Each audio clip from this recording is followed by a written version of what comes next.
ACPET in 2 sentences. It's a broad church. It really is a broad church. ACPET is the broadest organisation that I've ever been involved in, and I don't believe it can ever be fully understood.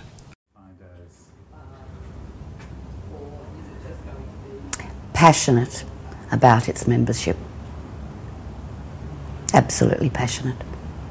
I think that it is one of the great strengths of ACPET that it has such a broad membership, and so people spanning the entire range of education in Australia, from the early foundation vet qualifications through to postgraduate study in higher education. That there are people in the internet well versed in the international as well as the domestic markets, and what that means is that the demands on ACPET from its various members, who do and should expect great things from their industry association, do produce a range of tensions about the positions that ACPET takes, about the way it pursues those positions, and about how it ensures that all of its members feel as though they're being well served by the organisation.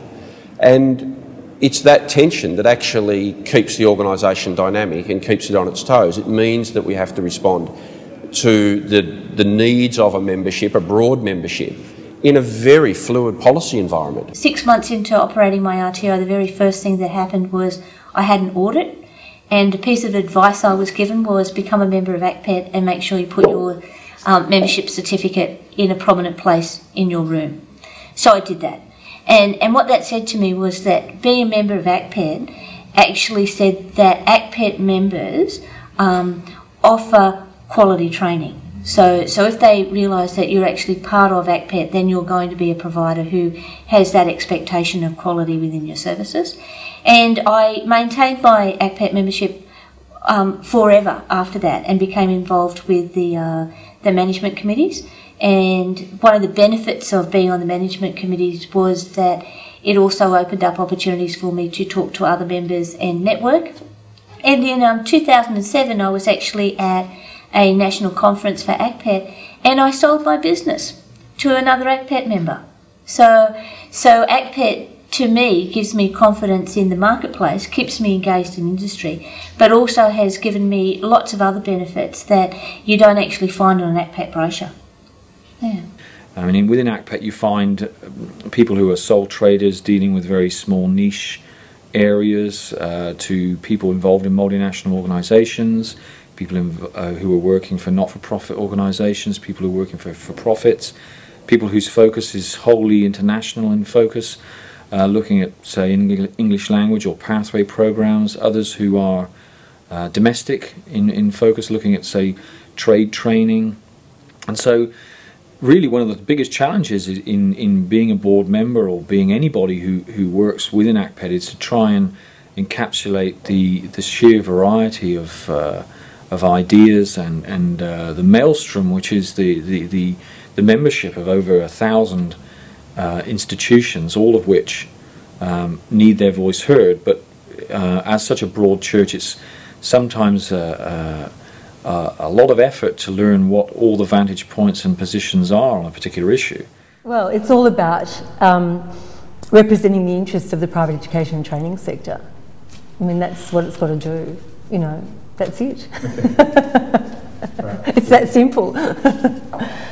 That situation has changed dramatically. Something that we have done more recently in ACPET is raise the bar, raise the quality bar, and that has had a significant impact not just on the membership in terms of improving the quality of those who become members, but it's had a significant impact on other stakeholders, regulators, state governments, federal government.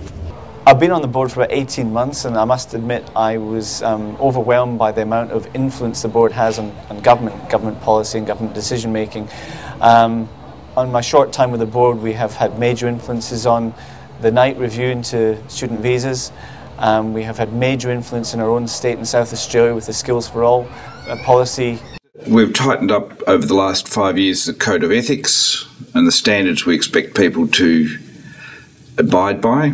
In fact, now we're asking a senior member of every organisation to sign off on the code of ethics each year. just to reinforce the fact that we expect people to behave in a particular way and to deliver quality education and training. And we want to be seen as the stamp of quality. And that was certainly different from when I joined, where we were still, I joined probably at the end of the growth spurt. We were still trying to get to a critical mass of members to be viable and also to be credible with the bureaucracy. Still, numbers is not the issue now. It's about let's make sure this is really good quality, and that's been a big shift. And personally, I had a year as the chair when we rewrote the Constitution to try and embed some of those things. Spent a year consulting with members about what they wanted to see in the Constitution, what they wanted to see it look like, the board structure, and didn't get everything we wanted. Member organisations should be like that. The members said what they wanted, and we were very fortunate to get that all through the changes of the Constitution, which is not always easy in a community-based organisation to get all the members on side.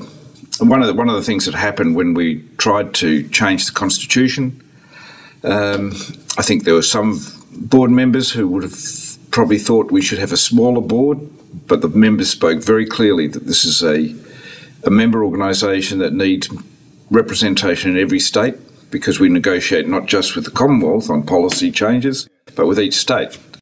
It was a very clear statement from members that that's what they wanted. They wanted to maintain that.